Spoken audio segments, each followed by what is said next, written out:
माननीय प्रधानमंत्री जी के 2 दिवसीय कार्यक्रम वाराणसी में प्रारंभ होने हैं। उनके कुल 4 बड़े कार्यक्रम हैं जिसमें प्रतिभाग करेंगे। पहले दिन के जो कार्यक्रम है उसमें विकसित भारत संकल्प यात्रा जो हमारे शहरी क्षेत्र की है वो और काशी तमिल संगमम का उद्घाटन, ये 2 कार्यक्रम पहले दिन के लिए है। और अगले दिन के लिए स्वरवेद मंदिर का उद्घाटन और इसी के साथ विकसित भारत संकल्प यात्रा ग्रामीण जो सेवापुरी ब्लॉक में होगी उसमें प्रतिभाग है।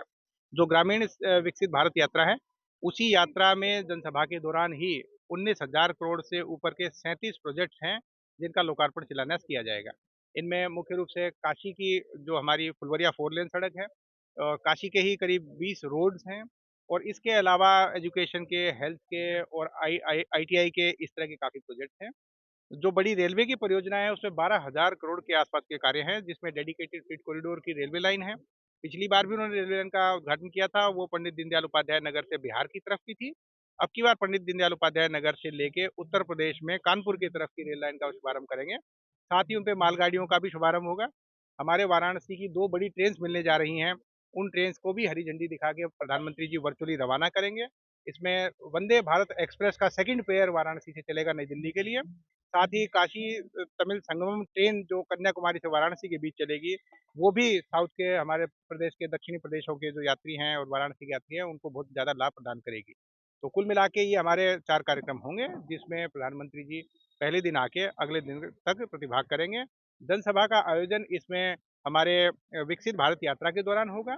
साथ ही स्वरवेद मंदिर पे एक कार्यक्रम जो है, उसमें श्रद्धालु जो उनके इकट्ठे होंगे, उसमें एक उनकी जनसभा होगी।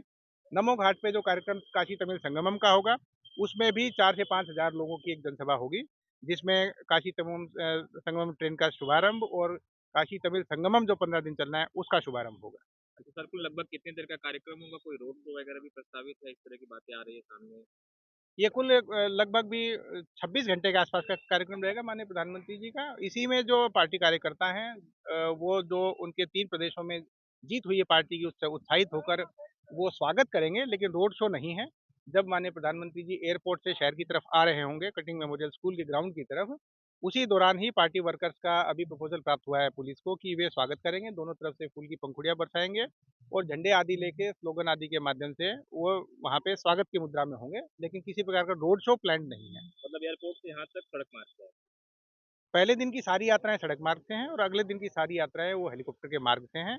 तो दोनों दिन के जो अलग-अलग यात्राओं के जो विभाजन है, वो पूरी तरह से किया जा चुके हैं और एयर फोर्स के द्वारा रिहर्सल भी किया जा चुका है। सर यहाँ पे लाभार्थियों से भी मिलेंगे, उनकी विकसित भारत संकल्प यात्रा जो ग्रामीण और शहरी जो दोनों वो अटेंड करेंगे, वो उसी प्रकार से होंगी जैसे पूरे देश में चल रही हैं। उसके अलग-अलग कंपोनेंट होते हैं, जितने स्टॉल्स होते हैं, उसमें जितने भी लोग छूटे हुए हैं लाभ से, उनके फॉर्म भरे जाते हैं, बेनिफिशियरी उनको बनाया जाता है। तो पहले से बेनिफिशियरीज़ आए हुए रहते हैं, उनकी अवेयरनेस के कार्यक्रम किए जाते हैं।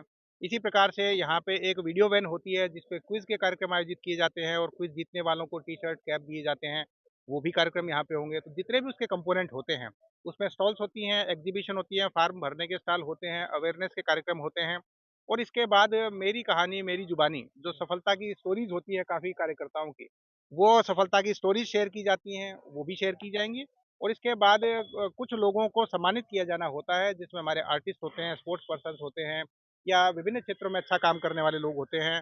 तो उनमें 4 या 6 लोगों को माननीय प्रधानमंत्री जी अपने हाथ से सर्टिफ़िकेट देके सम्मानित भी करेंगे। और जो बाकी लाभार्थी होंगे या फॉर्म भरने वाले प्रोस्पेक्टिव हमारे बेनिफिशियरीज़ होंगे, उनके साथ संवाद भी करेंगे, इंटरैक्शन भी करेंगे। हर स्टॉल पे कुछ-कुछ लोग होंगे जो फॉर्म भर रहे होंगे। गवर्नमेंट के अधिकारी कर्मचारी होंगे जो फॉर्म भरवा रहे होंगे। इसी प्रकार से आंगनबाड़ी की, स्कूल की या कृषि विभाग की, ड्रोन सखी की, आईसीडीएस की और सेल्फ हेल्प ग्रुप्स की अच्छे कार्य करने वालों की प्रदर्शनियाँ भी लगी होंगी, तो वो उनसे इंटरैक्शन भी करेंगे। तो ये विकसित भारत यात्रा वो एज़ सांसद यहाँ के होने की वजह से उसमें प्रतिभाग करने के लिए आ रहे हैं। उन दोनों यात्राओं के जो कार्यक्रम अंदर के होंगे, उनमें उनकी स्पीचेज़ नहीं हैं, क्योंकि उसमें सभी माननीय सांसदगण या माननीय जनप्रतिनिधिगण जिस प्रकार से उसमें प्रतिभाग कर रहे हैं, वे भी उसी तरह से प्रतिभाग करेंगे और इनफैक्ट इन दोनों यात्राओं के वे होस्ट हैं, क्योंकि उनके संसदीय क्षेत्र में ये यात्राएँ हो रही हैं। तो वो होस्ट की भूमिका में ही लाभार्थियों को बेनिफिट दिलवाने के लिए इस यात्रा में शामिल होंगे। केवल जनसभा में जो हमारे सेवापुरी में जनसभा होगी, उसमें जो लाभार्थी या जो हमारे प्रोस्पेक्टिव बेनिफिशियरीज़ आएँगे, उनसे वो एक भाषण के माध्यम से संवाद करेंगे। साथ ही साथ क्योंकि विकसित भारत की ही लाइन में सारे विकास के कार्य होते हैं, सारे प्रोजेक्ट होते हैं, तो लोकार्पण शिलान्यास को भी विकसित भारत की यात्रा के साथ ही जोड़ के उनका कार्यक्रम रखा गया है। साथ ही कुछ किसानों को ये 100 करोड़ से ऊपर का लाभ भी वितरण वो करेंगे, जो बोनस मिल्क प्रोड्यूसर्स का है, अमूल के माध्यम से डिस्ट्रीब्यूट होगा, उनका डिस्ट्रीब्यूशन भी किया जाएगा। एक हमारी अगली प्रतियोगिता चालू होने वाली है, जो हमारी काशी सांसद काशी ज्ञान प्रतियोगिता है, उसका भी पोर्टल लॉन्च करेंगे, जिसके माध्यम से आने वाले समय में 2 से 3 लाख बच्चे क्विज में पार्टिसिपेशन करके काशी के बारे में अपनी जानकारी बढ़ाएंगे।